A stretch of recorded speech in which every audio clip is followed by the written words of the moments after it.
Hello everyone, I welcome you all once again in our YouTube channel Azad high school. आज हम पढ़ेंगे class 6th के subject English का chapter number 2। First chapter हम already पहले पढ़ा चुके हैं, तो जिन्होंने अभी तक फर्स्ट चैप्टर नहीं पढ़ा है वो हमारे YouTube चैनल को सब्सक्राइब करें और उसमें 6th क्लास का चैप्टर नंबर फर्स्ट जो है वो ज़रूर देखें। तो चैप्टर नंबर 2 का जो नाम है वो है ट्रीज़। तो आज हम पढ़ेंगे ट्रीज़ के ऊपर। ट्रीज़ जो है चैप्टर नंबर 2 में से है और क्लास 6th की इंग्लिश सब्जेक्ट का ये चैप्टर है। तो ये एक पोइम है, तो चलिए शुरू करते हैं। Ready with leaves and with words stood the tree, shall I take them the frost said no puffing with glee. Oh my no let them stand till flowers are at hand, all trembling from tree top to root came the plea। First paragraph में writer क्या कहने की कोशिश कर रहा है कि the frost threaten to fall on the birds. Frost means क्या हो गया? ठंड का जो मौसम होता है, क्योंकि हर वक्त जो है सीजन जो है मौसम जो है वो बदलते रहते हैं।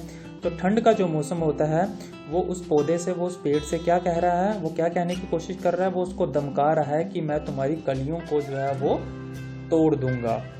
ठीक है, कलियां, बर्ड्स मीन्स कलियां। जो बर्ड्स मीनिंग आया है बीच में BUDS, इसका मीनिंग होता है कलियां, जो पेड़ की कलियां होती हैं। तो ठंड का मौसम जो है वो धमकी दे रहा है पेड़ को। थ्रेटनिंग मीन क्या होता है? धमकाना, थ्रेटन करना। तो वो उसको धमकी दे रहा है कि मैं तुम्हारी कलियों को जो है वो तोड़ दूंगा। शैल आई टेक देम, क्या मैं उन्हें ले सकता हूँ? द फ्रॉस्ट सेड, ठंड का जो मौसम है, सीजन जो है मौसम, वो पेड़ से कह रहा है। Oh my no let them stand, और पेड़ उसे क्या कर रहा है? उसे रिक्वेस्ट कर रहा है, नहीं, इन्हें जैसे है वैसे ही रहने दो। Till flowers at and hand, क्यों? क्योंकि इसको अभी फूल लगने वाले हैं। तो ट्री जो है, whole tree from its root to its tip, वो अपनी जड़ से लेके उसके टॉप तक जो है वो उसे रिक्वेस्ट करता है ठंड से, with the frost not to fall so that the flowers can blossom. Blossom means खिलना। वो उससे रिक्वेस्ट करता है ठंड के मौसम से, जो रिक्वेस्ट करता है ट्री कि वो उसे उनकी लीव्स को जो है, उनकी बर्ड्स को जो है, उनकी कलियों को वो ना गिराए, क्योंकि अगर वो गिरा देगा तो उसमें फ्लावर्स नहीं लगेंगे और वो खिलेंगे नहीं। आगे नेक्स्ट स्टैंजा पढ़ते हैं।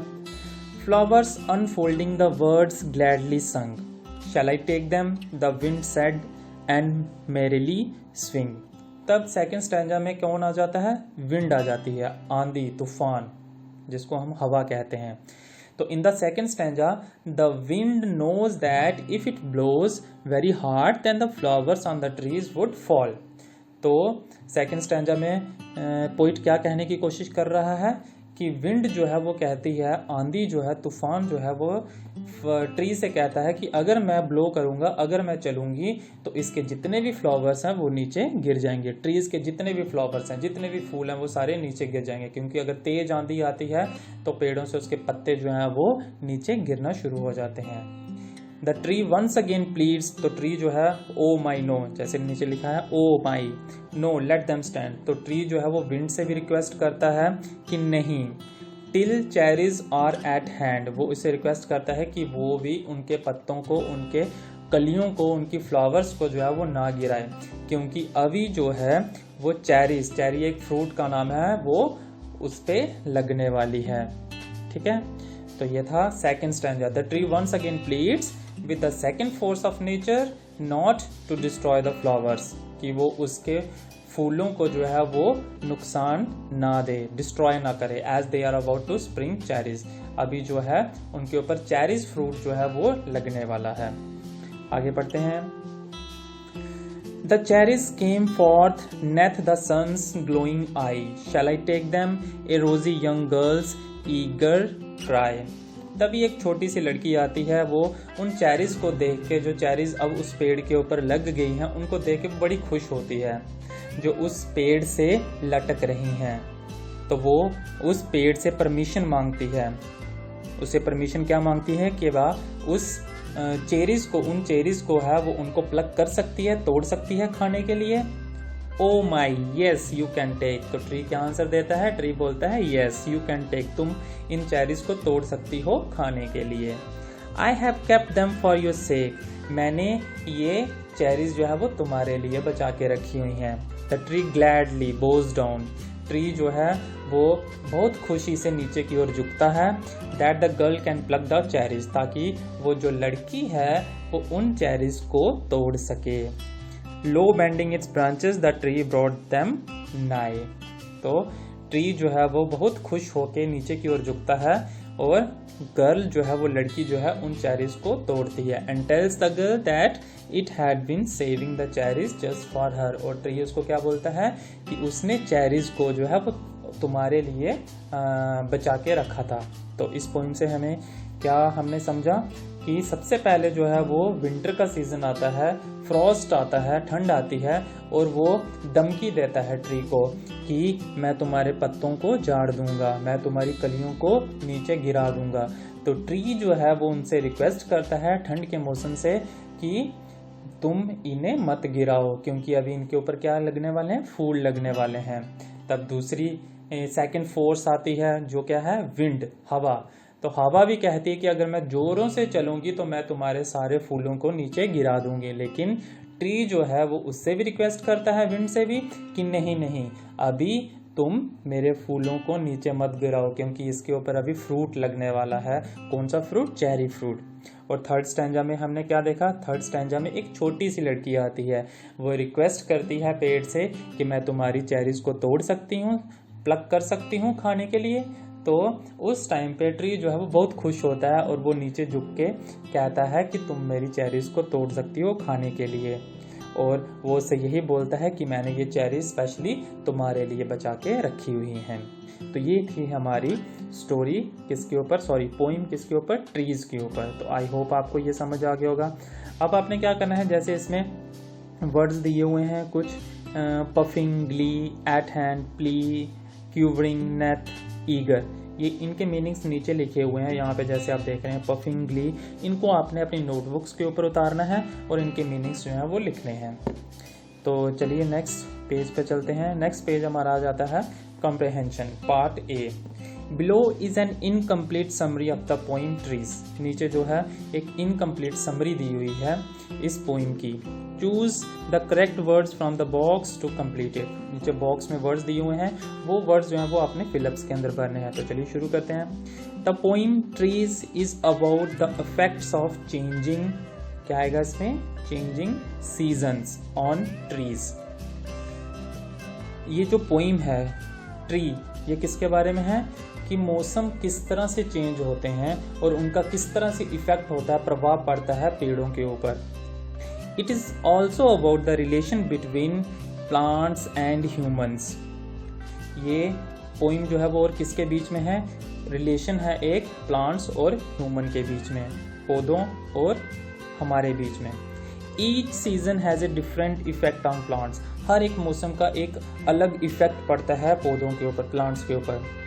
When the Frosty season, when the Frosty of winter falls on trees, जब ठंड का मौसम आता है, इट वीदर्स द बर्ड्स, वीदर्स मीन्स मुरझाना, तो वो पेड़ के सारे पत्ते जो है वो उस टाइम पे मुरझा जाते हैं। जब ठंड का मौसम, आपने देखा होगा जब ठंड का मौसम होता है तो पेड़ों के सारे पत्ते जो हैं वो जड़ जाते हैं, वो जड़ के नीचे गिर जाते हैं, मुरझा जाते हैं। Once the words are shrunk the flowers will not blossom, shrunk का मीनिंग सिकुड़ना। जब उसके बर्ड्स होते हैं कलियां, जब कलियां जो है वो मुरझा जाती हैं, the flowers will not blossom, तो उसके पेड़ के जो फ्लावर्स हैं, जो फूल हैं, वो नहीं खिलते पाते।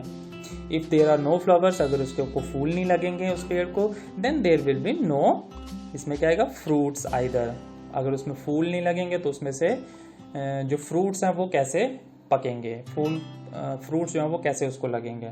ठीक है, तो चलिए आगे पढ़ते हैं। इन द फर्स्ट स्टैंजा, पहला जो पैराग्राफ में था, the frost threaten to fall on the birds, frost जो है वो धमकी दे रहा है कलियों को नीचे गिराने की। But the whole tree from its root to its tip, लेकिन जो पूरा पेड़ है अपनी जड़ से लेके अपनी टिप तक ऊपर तक, with the frost not to fall, वो ट्री से रिक्वेस्ट कर रहा है, ट्री उसे रिक्वेस्ट कर रहा है कि उसे ना गिराए, वो उनकी पत्तियों को ना गिराए, सो that the flowers can blossom, ताकि फूल जो है वो पक सकें, फूल जो है वो खिल सकें, खिल सकें। ब्लॉसम का मीनिंग होता है खिलना। In the second stanza, the wind knows that if it blows very hard, then the flowers on the trees would fall. इस फिलअप में आएगा wind. In the second stanza, the dash दिया, वहाँ पे आएगा wind knows that if it blows, कि अगर वो चलेगी, हवा चलेगी, तो उसके सारे जो पत्ते हैं, फ्लावर्स जो हैं, फूल हैं, वो नीचे गिरा देगी। The tree once again pleads, tree जो है वो फिर से एक बार रिक्वेस्ट करता है with the second force of nature not to destroy the flowers as they are about to spring dash, इस dash में आएगा cherries. In the last stanza, a little dash में आएगा girl looks at the cherries that they are hanging from the tree. She asked the tree for dash में आएगा permission to pluck them to eat.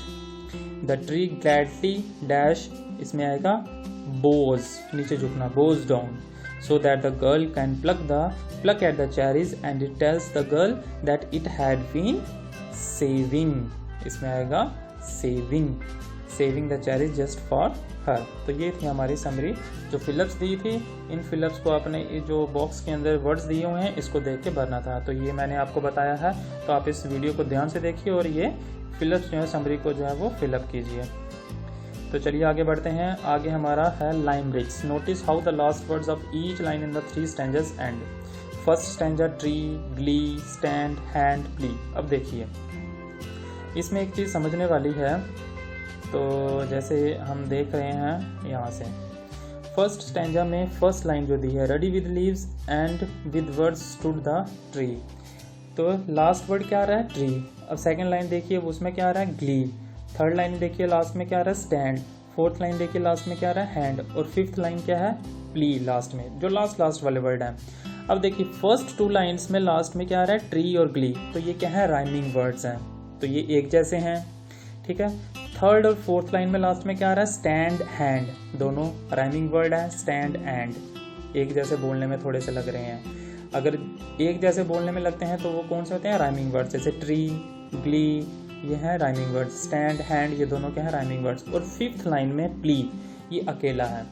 तो इस तरह के जो words आते हैं उनको हम क्या बोलते हैं, लाइमरिक बोलते हैं, उनको हम क्या बोलते हैं, लाइमरिक, ठीक है। तो इसी तरह से फर्स्ट स्टैंजर में क्या था, ट्री, ग्ली, इनको ए से डिनोट किया है, जो ए, स्टैंड, हैंड बी और प्ली ए। उसी तरह सेकंड स्टैंजर में लास्ट में क्या था, फर्स्ट 2 लाइन्स के लास्ट में क्या है, संग, स्वंग, एक जैसे राइमिंग वर्ड्स है, स्टैंड, हैंड, एक जैसे राइमिंग वर्ड्स है, हंग ए, उसको डिनोट किया है। आई, क्राई, एक जैसे हैं, टेक, सेक, एक जैसे राइमिंग वर्ड्स, और नाए ए। तो you will see that the rhyme section scheme of this poem is A B B A. ये इस तरह का पैटर्न है इस पोइम का, जो राइम स्कीम है इस तरह से है, ए बी बी और ए, ठीक है। तो इस तरह की स्कीम को हम क्या बोलते हैं, लाइमरिक बोलते हैं। लाइमरिक में क्या होता है, 5 लाइन्स होती हैं हर एक स्टैंजा में, हर एक पैराग्राफ में। लाइमरिक में चीज़ का ध्यान रखिए, लाइमरिक क्या होता है, हर एक पैराग्राफ में 5 लाइन्स होती हैं। फर्स्ट 2 लाइन्स जो है वो लेंथ उनकी लंबी होती है, मीन्स लॉन्ग होती है। सेकंड 2 लाइन्स जो है वो छोटी होती हैं, और फिफ्थ लाइन जो है वो भी लंबी होती है। फर्स्ट 2 लाइन्स में लास्ट के जो वर्ड होते हैं वो राइमिंग वर्ड्स होते हैं, सेकंड 2 लाइन्स के जो लास्ट वर्ड होते हैं वो भी राइमिंग वर्ड्स होते हैं, और फिफ्थ लाइन का जो लास्ट वर्ड होता है वो अकेला होता है, ए, ठीक है। तो below is an example of funny limerick by Edward, तो who is well known for writing limericks. तो नीचे एक पोइम दी हुई है, तो इसी तरह से है ये भी। तो आगे बढ़ते हैं हम, choose correct words from the brackets to complete the following poem. अब लाइमरिक पैटर्न से हमें इस पोइम को जो है वो पूरा कंप्लीट करना है, फिलअप्स को। अब कैसे होगा, जैसे there was once a young lad from, क्या आएगा इसमें, फिनलैंड। फर्स्ट फिलअप में क्या आएगा, Finland. Who wanted to sail to, अब फिनलैंड के साथ कौन सा वर्ड मैच करेगा, इंग्लैंड, फिनलैंड या इंडिया। फिनलैंड तो पहले फिलअप में आएगा तो फिनलैंड तो आएगा नहीं, तो फिनलैंड के साथ कौन सा राइमिंग वर्ड है, इंडिया या England. England is the rhyming word, तो सेकंड में क्या आएगा, England. Who wanted to sail to England. He was not blind, वो अंधा नहीं था। अब ब्लाइंड के साथ कौन सा राइमिंग वर्ड नेक्स्ट वाली लाइन में मैच करेगा, but fated to lose his body तो मैच करता नहीं, फाइंड मैच करेगा, तो इसमें क्या आएगा, सॉरी फाइंड नहीं, माइंड मैच करेगा, but fated to lose his mind. Fated होता है किस्मत से वो अपना जो मानसिक संतुलन था वो खो चुका था। आगे है fate had it and he was stuck in Midland, last में आएगा मिडलैंड। तो देखिए फर्स्ट टू में क्या आ रहा है, फर्स्ट टू फिलिप्स में फिनलैंड इंग्लैंड राइमिंग वर्ड्स आ गए, ठीक है।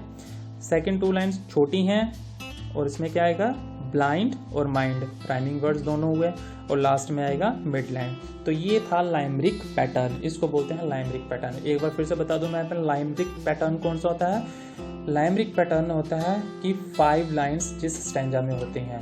अगर कोई पोइम है और उस पोइम के अंदर एक पैराग्राफ के अंदर 5 लाइंस दी हुई हैं, पहली 2 लाइंस लंबी होती हैं, सेकंड 2 लाइंस शॉर्ट होती हैं और थर्ड लाइन लंबी होती है। फर्स्ट 2 लाइंस के लास्ट वाले जो वर्ड होते हैं 2, वो राइमिंग वर्ड्स होते हैं, सेकंड 2 लाइंस के लास्ट वाले वर्ड्स भी राइमिंग वर्ड्स होते हैं, और लास्ट वाली लाइन जो है वो लास्ट वर्ड जो है वो उसका फर्स्ट 2 लाइंस के राइमिंग वर्ड के साथ मैच करता है, ठीक है। तो ये हो गया हमारा सेकंड। आगे बढ़ते हैं, ये भी लाइमरिक पैटर्न है, तो ये आपने खुद से करना है, ऊपर दिया हुआ है एक, और ये फिलअप्स आपने खुद से करनी है। अगर नहीं आपको आता है तो मैं चलिए आपको इसका करके बता ही देता हूँ। There once was a dash old man, अब सिमिलरली ऊपर की तरह दिया है, there once was an old lady from China, जैसे वो दिया आपने सेम इसी तरह के बनाना है, लेकिन उस राइमिंग से थोड़ा अलग करके बनाना है, ठीक है। जैसे देयर वंस वाज ए, ऊपर क्या दिया है, an old lady from China. अभी हम यहाँ पे कुछ और फिल करेंगे। There once was a man ले लेते हैं हम, फ्रॉम कहाँ से, अफ्रीका, ठीक है। अब लास्ट में क्या है, अफ्रीका। अब अफ्रीका के साथ राइमिंग वर्ड हमें सेकंड वाली लाइन में जो है वो लाना है, मैच करना चाहिए। All the while he hoped to drive to America. अब अफ्रीका अमेरिका दोनों राइमिंग वर्ड्स हैं, क्योंकि लास्ट में CA लास्ट में CA दोनों में आ रहा है। अफ्रीका में AFRICA, अमेरिका में AMERICA, अमेरिका, ठीक है। तो ये हो गया। सो ही ड्राइव थ्रू रोड, इसमें क्या आएगा, सो ही ड्राइव थ्रू रोड, ROAD। अब इसका राइमिंग वर्ड आपने 4th लाइन में लाना है। And his bike crore, bike mean जो गाड़ी वो चला रहा था वो करोड, और करोड का मीनिंग होता है जंग लग जाना या खराब हो जाना। And his bike road, not one two give up, he wrote all in A drama. Last वाली लाइन आपने सेम लिखनी है। तो ये होगी ये वाले फिलअप्स। आगे बढ़ते हैं, व्हाट्स रॉन्ग। अब आपने इन पिक्चर्स को देखना है और इसमें देखना है कि इसमें गलत क्या दिया है, ठीक है। जैसे what is wrong with the car shown, इस जो कार दी हुई है इसमें से गलत क्या है, गलत क्या है, इसमें से धुआं निकल रहा है जो हमारे इन्वायरमेंट के लिए डेंजरस है। तो क्या आएगा इसका answer, the car is polluting the environment, the car is polluting the environment, ये इसका आंसर आएगा। आपने खुद से भी बना सकते हैं, जरूरी नहीं है कि जो मैं बता रहा हूँ आप वो, ये वेरी करेगा आंसर स्टूडेंट टू स्टूडेंट। अब what is wrong with the car shown, car के साथ आपने पिक्चर को अच्छे से रिकॉग्नाइज करना, अच्छे से सोचना और उसका आंसर जो है वो खुद से डेवलप करना है। जैसे मैंने डेवलप किया है what is wrong with the car, मुझे क्या दिख रहा है कि कार से धुआं निकल रहा है और वो जो धुआं है वो इन्वायरमेंट को पोल्यूट कर रहा है। तो मैंने आंसर क्या बनाया, the car is polluting the environment. Second question, who is responsible for the problem, इस प्रॉब्लम के लिए कौन रिस्पॉन्सिबल है, कौन इसका जिम्मेदार है। तो मेरे हिसाब से मैं अपना अगर आइडिया बताऊं तो मेरे हिसाब से कौन जिम्मेदार है इसके लिए, जो कार चला रहा है, जो कार का मालिक है। तो इसका आंसर क्या आएगा, the cars owner is responsible for this problem, car जो मालिक है, जो ड्राइव कर रहा है वो इसके लिए जिम्मेदार है। आगे, what would you do if you see a car like this, अगर आपको इस तरह की कार जो है जिसमें से धुआं निकलता हुआ नज़र आता है तो आप क्या करेंगे। अगर मुझे इस तरह की कार जो है वो दिखती है तो मैं क्या करूँगा, मैं उसको बोलूँगा, कार ड्राइवर या कार ओनर को बोलूँगा कि आप इसको सर्विसिंग करवाइए ताकि इसमें से जो धुआं जितना निकल रहा है वो थोड़ा कम निकले और इन्वायरमेंट को पोल्यूट कम करे। तो ये था। तो I will suggest the car owner to get his car serviced in the workshop. तो ये था थर्ड का आंसर मेरे हिसाब से। आप जो है वो खुद अपने आंसर्स जो है वो इसमें क्रिएट कर सकते हैं, बना सकते हैं। तो चलिए नेक्स्ट पेज पे मूव आउट करते हैं। इस पिक्चर को देखना आपने, जहाँ पे एक वुमेन जो है वो पौधे को पानी दे रही है पाइप से। Is the women doing the right thing, क्या ये औरत जो है वो सही चीज़ कर रही है। तो आपको क्या लगता है कि पौधों को पानी देना सही चीज़ है कि गलत चीज़ है, सही चीज़ है। तो आंसर क्या आएगा, yes the women is doing the right thing. जी हाँ, वो जो औरत है वो एक अच्छा काम कर रही है, पौधों को पानी दे रही है। इफ़ यस वाई, तो आपने देना अगर अच्छा काम कर रही है तो क्यों आपको लगता है कि वो अच्छा काम कर रही है। तो इसका आंसर क्या आएगा, क्यों दे रही है, क्योंकि अगर वो पौधों को पानी नहीं देगी तो पौधे जो है वो बड़ा नहीं होंगे, और पौधे जो है हमें ऑक्सीजन और फूड प्रोवाइड करते हैं, तो हमें ऑक्सीजन और फूड जो है वो नहीं मिलेगा। तो इसलिए इसका आंसर क्या आएगा, इफ़ यस, अगर वो दे रही है तो क्यों। तो क्या आएगा, because by watering the plants the plant will grow to give us food and oxygen. इसका आंसर जाएगा because by watering the plants the plant will grow and give us food and oxygen. ठीक है। तो if no why, तो no तो है ही नहीं, तो इसके अंदर आंसर इसका नहीं आएगा। आगे देखते हैं। ये पिक्चर देखिए, छोटा लड़का जा रहा है, उसने कुछ खाया या कुछ वेस्ट मटेरियल था वो ऐसे ही फेंक दिया, जबकि पास में क्या है, डस्टबिन रखा हुआ है। तो क्या है, do you approve the boys action, जो बॉय ने, जो लड़के ने एक्शन किया है कि उसने वेस्ट को, जो वेस्ट उसके पास हाथ में था वो उसने ऐसे ही फेंक दिया, तो क्या वो उसको आप अप्रूव करेंगे, वो सही चीज़ है। जी नहीं, बिल्कुल सही चीज़ नहीं है, उसको उस वेस्ट मटेरियल को डस्टबिन में डालना चाहिए था। तो क्या आएगा आंसर इसका, सिंपली आप कर सकते हैं पहले वाले में नो। ठीक है। अब वाई, क्यों, आपको ये एक्शन उसका गलत क्यों लग रहा है, वाई आपने उसका रीज़न देना है। तो रीज़न क्या है, क्योंकि जो है अगर वो इस तरह से फेंकेगा, गलत सामान जो है वो रोड के ऊपर फेंकेगा तो उससे इन्वायरमेंट जो है पोल्यूट होगा। ठीक है। तो ये आपने अपने वर्ड्स के अंदर लिख सकते हैं, या फिर हमारा डिस्क्रिप्शन बॉक्स में देखिए, वहाँ पे आपको इसके आंसर जो है वो ज़रूर मिलेंगे। Suggest an alternative action if what is shown is wrong, एक अल्टरनेटिव एक्शन बताइए कि अगर वो जो कर रहा है उसको किस तरह से उसको करना चाहिए था, उसको क्या करना चाहिए था उसकी जगह पे। तो इसका आंसर आएगा, he should throw the waste in the dustbin, उसको जो वेस्ट था उसको डस्टबिन में फेंकना चाहिए था। तो ये हो गया हमारा थर्ड। नेक्स्ट देखिए, एक जो है आदमी जो है कुल्हाड़ी लेके पेड़ को काटने की कोशिश कर रहा है।